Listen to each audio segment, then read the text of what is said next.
Hello నమస్తే, నేను మీ anchor Shiva. Welcome to iDream media. ఈరోజు మన ముందున్న guest Big Boss season 8 contestant, wild card entry and Big Boss 8 entertainer, one and only entertainer Avinash ఈరోజు మనతో ఉన్నాడు. అవినాష్తో మాట్లాడి మనకు తెలియని విషయాలు తెలుసుకునే ప్రయత్నం అయితే చేద్దాం.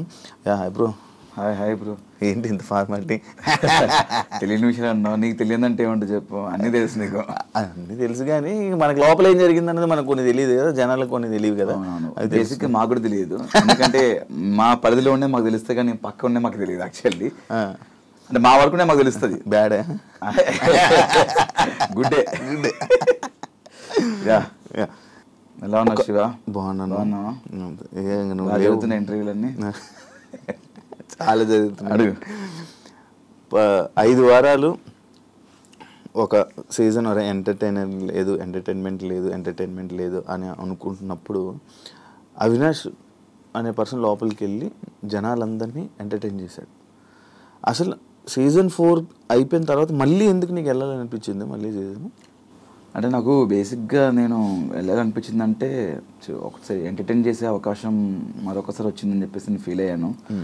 అంటే నేను ఎంటర్టైన్ చేయడానికి వెళ్ళేది ప్రేక్షకుల్ని, నేను బయట ఉన్నా అదే ఎంటర్టైన్మెంట్ చేస్తున్నాను, లోపల అదే చేస్తాను కాబట్టి బయట అదే చేస్తాను, లోపల కూడా అదే చేయాలి కాబట్టి నేను వెళ్ళాలనుకున్నాను. అండ్ సీజన్ బిగ్ బాస్ అనేది ఒక మంచి ఎక్స్పీరియన్స్. నేను సీజన్ 4 వెళ్ళినప్పుడు కూడా చాలా హ్యాపీగా నవ్వుకుంటూ నవ్విస్తూ ఆడుకుంటూ సరదాగా నేను ఒక 91 డేస్ గడిపేశాను.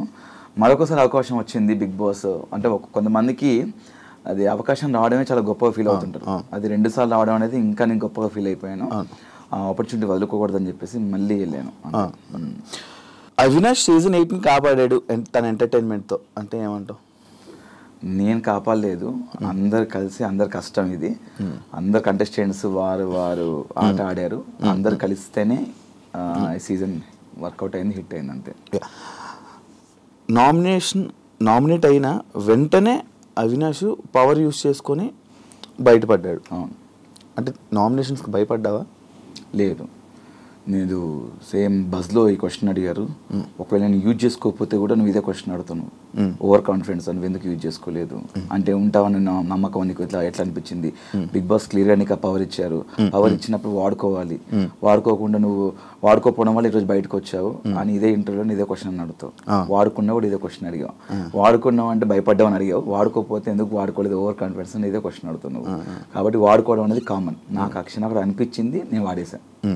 అంటే ఒకరికి ఒక అవకాశం వచ్చినప్పుడు దాన్ని మనం యూటిలైజ్ చేసుకోవాలి. అది మంచో చెడో తెలియదు, ఆ క్షణం నాకు అనిపించింది, అది చేశాను. దాని నామినేషన్కి భయపడ్డం అనేది చాలా మంది అనుకున్నారు.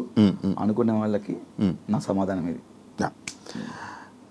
మిమ్మల్ని మీ కామెడీని బుల్లింగ్ అని చెప్పి గౌతమ్ అనడం జరిగింది, అది కరెక్టా? రాంగ్. అసలు నేను ఎప్పుడు ఎవరిని నేను బుల్లింగ్ చేయలేదు. ఫస్ట్ ఆఫ్ ఆల్ నాకు బుల్లింగ్ మీనింగ్ బుల్లింగ్ అంటే ఏంటి బ్రో అంటే బుల్లింగ్ అంటే నేను బుల్లు సంథింగ్ ఈ బుల్లు ఉంటుంది కదా, దానికి సంబంధించింది నేను అలా అన్నానేమో అని ఫస్ట్ ఫీల్ అయ్యాను. తేజ అని అడిగారు, అదే తేజ బుల్లింగ్ అంటే ఏంటరా అంటే సో అండ్ సో దీని అర్థం అని అంటే నేను అలా చేయలేదురా బాబు, మనం అలాంటి చేస్తే గిట్ట జనాలు నన్ను ఈ 10 సంవత్సరాల నుంచి ఇంత ఎంకరేజ్ చేయరు. నా కామెడీ ఏంటో ప్రేక్షకులకు తెలుసు. సీజన్ 4లో నా కామెడీ ఎంజాయ్ చేశారు, అదే కామెడీ చేస్తూనే సీజన్ 8లో ఉన్నా నేను. నాకు ఆ బుల్లింగ్ చేసే అవసరం నాకు లేదు. ఫస్ట్ ఆఫ్ ఆల్ నేను చేయలేదు కాబట్టి రోజు అంతా ఫైట్ చేశాను నేను. ఈ సిచ్యువేషన్ జరిగాక లోపల నువ్వు కామెడీ తీసుకోపోతే షోసే రాకు, లేకపోతే ఈ కొన్ని మాటలు గౌతమ్ని అనడం జరిగింది, అది కరెక్టా? అంటే బేసిక్గా బిగ్ బాస్ అనేది ఒక ఎంటర్టైన్మెంట్ షో బ్రో. ఎంటర్టైన్మెంట్ అనేది అంతమంది మీతో ఉన్న 14 మంది 15 మంది ఎంతమంది అయితే ఉన్నారో వాళ్ళు తీసుకుంటున్నారు కామెడీని, నువ్వు ఒక్కడికి తీసుకోవట్లేదు. అంటే దానికి ముందు నువ్వు ఎంజాయ్ చేసావు. పర్టికులర్ నీకు ఏదైతే నచ్చదో అని, నీకైతే ఇది అనడం నీకు నచ్చదని చెప్పాడు కదా, అది మాకు తెలియదు. హౌస్లో కొంతమంది తెలుసు, నువ్వు కొంతమందికి చెప్పావు, కొంతమంది తెలియదు. అండ్ గౌతమ్ అనే వ్యక్తి దాని ద్వారా మాకు పరిచయం, సోషల్ మీడియాలో ఏదైతే ఉందో దాని ద్వారా మాకు తెలిసింది అశ్వత్థామ 2.1 అనేది. దాని ద్వారా తెలిసింది, దానివల్ల మేము గౌతమ్ అశ్వత్థామ 2.0 దానివల్ల మనోడు ఫేమ్ అని చెప్పేసి నేను అది అనడం వల్ల మనోడు హట్ అవుతున్న విషయం నాకు తెలియదు. ఒకరు హట్ అవుతారంటే నేను అది చేయను, నాది ఆ కామెడీ కాదు. ఫస్ట్ ఆఫ్ ఆల్ నేను డబుల్ మీనింగ్ చేయలేదే, బూతులు మాట్లాడలేదు, బూత్ కామెడీ చేయలేదు. ఏదైతుందో అశ్వత్థామ అనేది ఒక మంచి పదము, దాన్ని ఒకరు ట్రోల్ చేసిన విషయం దానివల్ల నెగిటివిటీ అయింది అనే విషయం నాకు తెలియదు.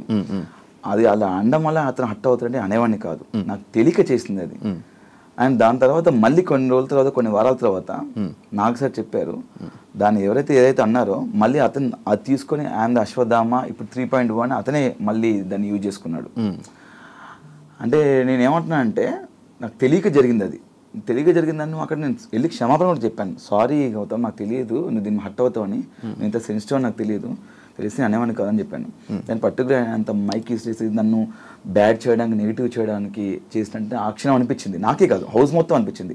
హౌస్ అంతా స్టాండ్ తీసుకున్నారు. అతను తెలియక అన్నాడు కదా గౌతమ్, వదిలేదు దాన్ని ఎందుకు పెద్ద చేస్తాను అంటే ఆ సిచ్యువేషన్ని పర్టికులర్ ఆ క్షణం మనోడు పెద్ద చేయడానికి ట్రై చేసిన అనిపించింది ఆ పాయింట్ని. ఇదే డిస్కషన్ వల్ల అవినాష్ కొంచెం నెగిటివ్ అయింది బయట. లైక్ సీజన్ 4లోని కూడా ఇలాంటి కామెడీ సిచ్యువేషన్లోనే అభిజిత్ ఇలా అన్నాడని చెప్పి, లేకపోతే అవినాష్కి ఇలాంటి టైంలోనే ఎందుకు అవినాష్ కలిసి అంటే మనం ఇచ్చే సమాధానం కానీ లేకపోతే అది కరెక్ట్గా లేకపోవడమా, లేకపోతే కరెక్ట్ కన్వే అవ్వకపోవడం. అభిజిత్ ఏ విషయంలో అభిజిత్ అంటే అభిజిత్కి నీకు ఒకసారి డిస్కషన్ ఇదే కామెడీ గురించి నీకు అప్పుడు ఒక డిస్కషన్ కాకుండా నోయల్కి చిల్లర నోయల్ అయిపోయింది. నోయల్ అంటే అభిజిత్ నీకు కూడా ఒక డిస్కషన్ అయింది. అభిజిత్ ఏదో నామినేషన్లో నామినేట్ చేయడం కూడా అంటే దీన్ని పెట్టి వీడియో చేయడం జరిగింది. తెలీదు అంటే మేబీ కట్ చేసి చెప్పే అది ఎక్కడదో ఇది ఎక్కడో తెలియదు. మేబీ దానికి వేరే కట్ చేసి పెట్టిండొచ్చు. నాకు కామెడీకి సంబంధించింది నోయల్కి నాకు చిల్లర కామెడీ అన్నాడు. చిల్లర కామెడియన్స్ని చిల్లర కామెడీ చేసేవాళ్ళని బిగ్ బాస్ తీసుకోరు కదా, ఎవరిని తీసుకోవాలి ఎవరిని తీసుకోవాలి తెలుసు కదా అని ఆ పాయింట్ ఇష్యూ జరిగింది. అది సీజన్ 4లో. నాకు అభిజిత్కి అయితే ఇలాంటి జరగలేదు, ఇప్పుడు కామెడీ గురించి జరగలేదు. ఐ థింక్ మేబీ వేరే రాంగ్ కట్ చేసి పెట్టిండొచ్చు ఎడిట్. మీరు రోహిణి టేస్టీ తేజ మీ ముగ్గురే ఉన్నారు, కొత్త వాళ్ళతో కలవట్లేదు, ఎందుకు కలవలేకపోయారు? బేసిక్గా మీరు అక్కడ హౌస్మేట్స్ని అడిగితే ఇట్ట మీ అందరితో కలిసాను. నాది తేజ రోహిణి ఒకటే బెడ్రూమ్. బేసిక్గా మాకు సర్టన్ టైం ఏంటంటే మా బెడ్రూమ్లో మేము కూర్చొని మాట్లాడుకునే వాళ్ళం. అండ్ మేము వేరే వాళ్ళతో మాట్లాడడానికి వెళ్తే వాళ్ళు ఏంటంటే కొంచెం ఫర్ ఎగ్జాంపుల్ అంటే విష్ణు పృథ్వీ ఉన్నారు, వాళ్ళు మాట్లాడుకునే వాళ్ళు పర్సనల్ అండ్ ఇంపార్టెంట్ మాట్లాడుకుంటున్నారేమో, వాళ్ళని డిస్టర్బ్ చేయకూడదు. అండ్ నిఖిల్ వేరే వాళ్ళ ఫ్రెండ్స్తో మాట్లాడుతున్నారు, వాళ్ళ స్పేస్లోకి మనం వెళ్ళడం ఎందుకని చెప్పేసి అనుకున్నాం తప్ప మ్యాక్సిమం చూస్తే అవినాష్ అనేవాడు అందరితో కలిసిపోయాడు. అక్కడ అందరితో కలిసిపోయాడు. నువ్వు మ్యాక్సిమం చూస్తే మనకి ఎక్కడ ఈ గ్రూప్ ఆ గ్రూప్ అని మాకు ఏమి ఉండదు. వాళ్ళు పెట్టుకున్న పేరు ఉండొచ్చుకునేవన్నా కానీ ముగ్గురు కలిసి కనబడేసరికి ఇప్పుడు ముగ్గురం కలిసి ఉన్నాం, ఉండలేదని చెప్పట్లేదు. ముగ్గురం కలిసి ఫన్ చేయడానికి ముగ్గురం కలిసి చేయాలి, ముగ్గురం కలిసి నవ్వించడానికి ముగ్గురం కలిసి చేయాలి. అది అవును. ముగ్గురం కలిసి తింటున్నప్పుడు ఇప్పుడు నువ్వు తింటున్నప్పుడు పక్కన చేరింది, ఆ పక్కన ఇంకో చేరింది, ఆ విధంగా ముగ్గురం కలిసి కూర్చోవచ్చు. అక్కడ ఫన్ చదువుతున్నప్పుడు మా జోనర్ కదా, అక్కడికి వెళ్ళి ఇంకో 2 పంచులు కూర్చొని యాడ్ చేద్దాం అని అక్కడికి వెళ్ళి ఆ క్షయంలో మీకు ముగ్గురు కలిసి ఉన్నట్టు అనిపించింది తప్ప గేమ్ లో ముగ్గురం కలిసి ఆడింది ఒకటి చెప్పున్నాం.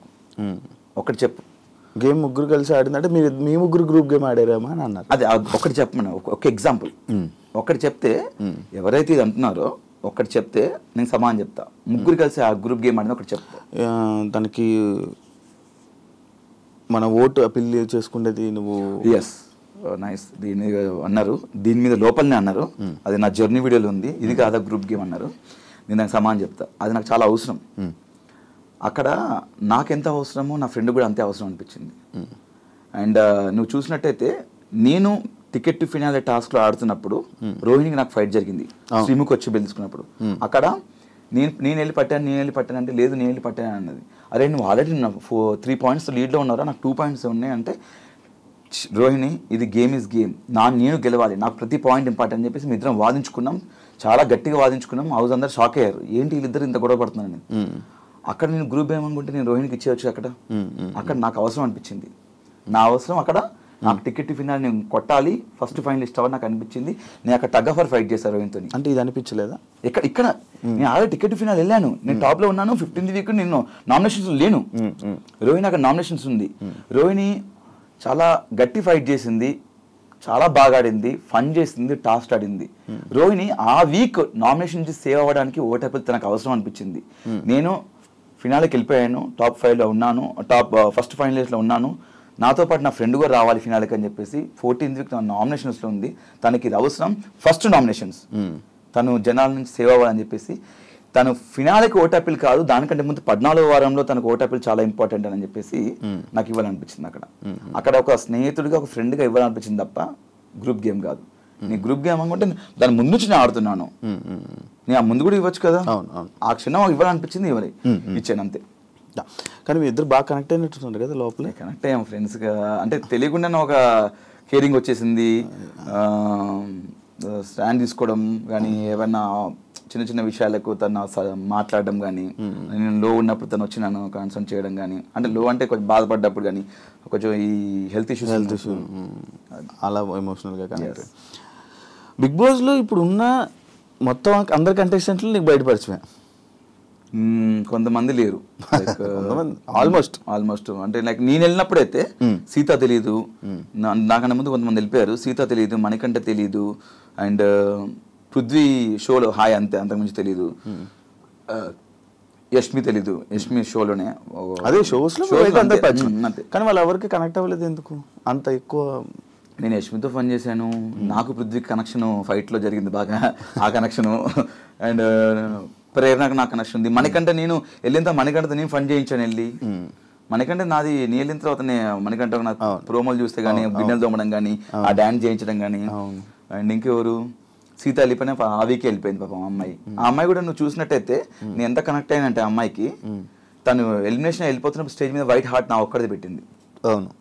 వైట్ హార్ట్ నా ఒక్కడిది పెట్టింది, వాళ్ళ ఓజీ నుంచి కూడా పెట్టలేదు, రాయల్స్ నుంచి కూడా నా ఒక్కడిది పెట్టింది. ఓవరాల్ వైట్ హార్ట్ నా ఒక్కడిదే పెట్టింది చూసినట్టయితే. అంత కనెక్ట్ అయిపోయింది ఆ అమ్మాయి కూడా. అండ్ మనకంట ఓకే, వీళ్ళంతా మిగతా వాళ్ళు ఇంకెవరు లేరు.